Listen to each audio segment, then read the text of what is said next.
Right, hey everyone. So I thought I would do a walk around video just to show, what I've done on the car and some of the lessons I've learned while working on my first RX7. So this is a 87 Turbo 2, and we can start here in the engine bay.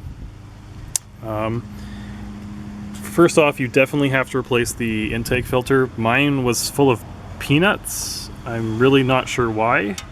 But that just goes to show you definitely have to fill that up. So it's pretty easy to take that off. You just, take off this plastic inlet. You can get this out and change the filter. The radiator was good, so I didn't need to replace that. But I did replace the battery, and the battery tray is made of fiberglass. You can sort of see it down there. And the bolts for that will definitely be rusted because water can collect in there. It's kind of a poor design. So I needed to drill those bolts out, so be prepared to do that if it hasn't been done. Changed all the belts on the car. It's really easy to do. They all have tensioners, so you just put the belt on, then tension it up. So we have the power steering belts, we have the alternator belts, and we have the air pump belts. So 3 belts in total here. Don't have AC, so change that up. Change the rad cap there. Didn't do the thermostat or the water pump yet. That's next on the list, but for now, nothing. Obviously added this big front strut tower bar, Cusco bar. So going over here, I had to replace all the brake lines because the fairing, or not the fairings, what are they called? The brake line adapters to the soft lines were all worn out. So that I had to make a new brake line for this side, and I used the OEM for the other side. But you can still buy these from Mazda. You can actually just get them for 20 bucks each, so not a big deal. What else? For these cars, the air pump pumps air to the exhaust, and if you have an aftermarket exhaust, people like to remove that.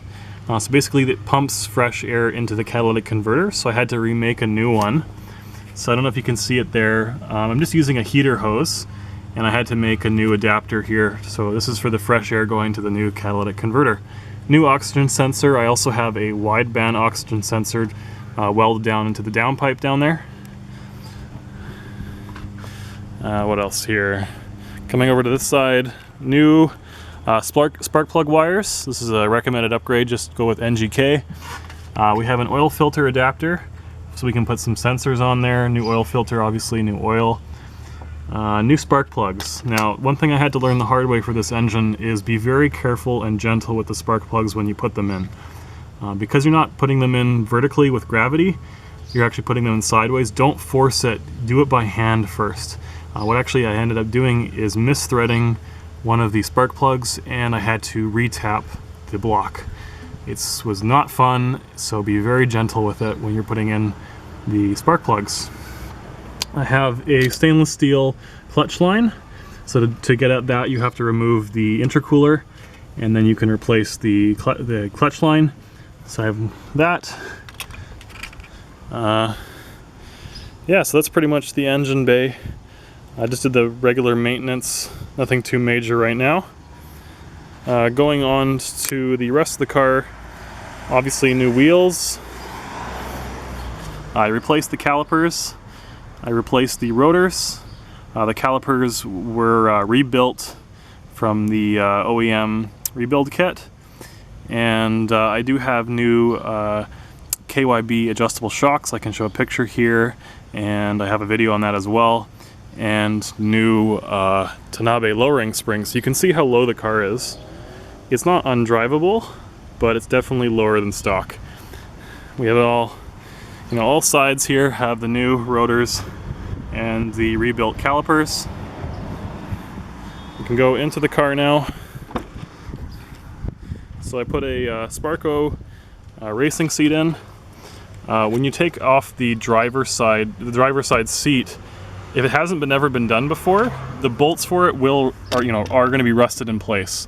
And mine were terribly rusted, and I actually had to cut them out, drill them out, and re-tap it and everything. So be prepared to do that on all 4 sides. The passenger side wasn't so bad, but the driver's side was just terrible. Clean the carpet. Now, to get the carpet out, It's really kind of a pain in the ass for the RX7 because the carpet goes all the way back here. So you actually have to take all the trim off, and you have to take the whole dash off just to get the carpet out. The whole thing just comes out in one piece, and it's kind of a pain in the butt compared to, I'm used to the MR2 and the Toyotas. You don't have to do that. You can take the carpet out in 30 minutes, but here you got to take the whole thing out. So be prepared for that. So I have the quick release steering wheel from the MR2. Now, when you put an aftermarket steering wheel on an RX7, I had to modify the plastic trim here to get the adapter to fit. Also, your turn signal cancellation will go away, and if you have power steering, because you don't have that, your steering shaft doesn't know where your steering is, and your power steering computer really needs to know that, so it will actually bitch and it will give you the 5 beep warning. So what you can do to solve that is you can just go under here and disconnect your power steering computer. So you just have a default setting, you don't have the adaptive one. New shift bulb or shift knob. This is kind of a pain for the S4s. You have to get a special times 1.5 thread pitch, which is not very common. That's the wideband fuel gauge. And I have a whole bunch of other gauges there, but they're really cheap from China and they don't work. So I'm kind of disappointed with that. Moving on to the back.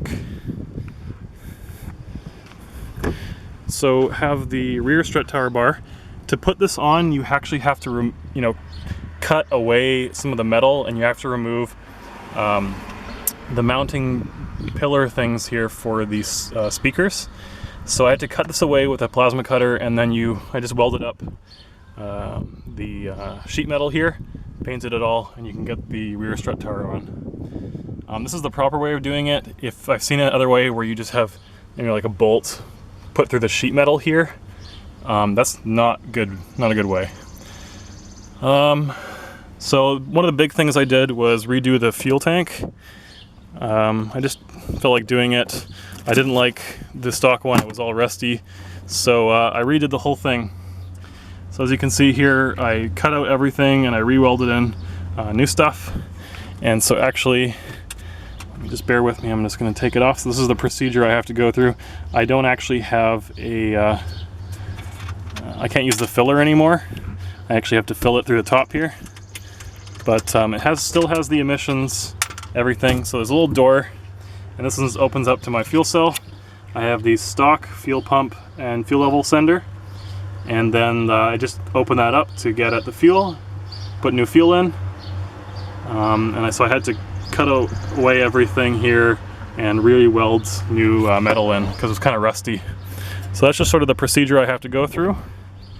And when you look at it from the back, you can see the fuel tank. So I'm gonna have to make a little guard for that so that it doesn't get punctured by anything on the road. I have the Racing Beat dual exhaust. Now, the good thing about that is that it adds power, but it does remove your catalytic converter when you have the full exhaust. And I'm actually moving to California and I need to have an E-test done. So I had to put a new catalytic converter on. And it's kind of hard to see because it's under the car, but I put the Bones catalytic converter and I had to modify all the exhaust. And it was kind of a pain in the butt, but it works. My E-test was passed beautifully. So you do need the E-test, or sorry, the catalytic converter to pass your E-test. Oh, there's one more thing I wanted to show in the interior here. It's kind of neat. You can do this on every car. You can put a fuel pump cut switch. So this is just a simple switch which cuts the power to the fuel pump, and it's sort of a safety security thing. So when you're parking in a shady area, you can just flip that and the car will not run. Got to finish up the wiring here, obviously, and put the rest of the trim back in. But otherwise, oh, and I got a new windshield because I cracked my old one because I was stupid. But major things were the bushings. Put all the urethane bushings in. I took the diff out. I put new oil in that. Put new oil in the transmission. The diff mounts Put some solid Delrin diff mounts in that. The car is pretty loud now when you're driving along. You get a lot of clunks. So if you don't like that, don't put solid Delrin mounts in, and don't put polyurethane. It makes it stiffer, but it also makes it louder. So this is just a quick walk around. Some of my experiences with the rotaries. Biggest thing, spark plugs, be careful with it. You're going to end up breaking stuff and needing to replace it. A ton of bolts are going to need to be re-drilled out, like the seats. That was really a pain in the butt. But overall, not a bad car. So yeah, I'll be driving this in California.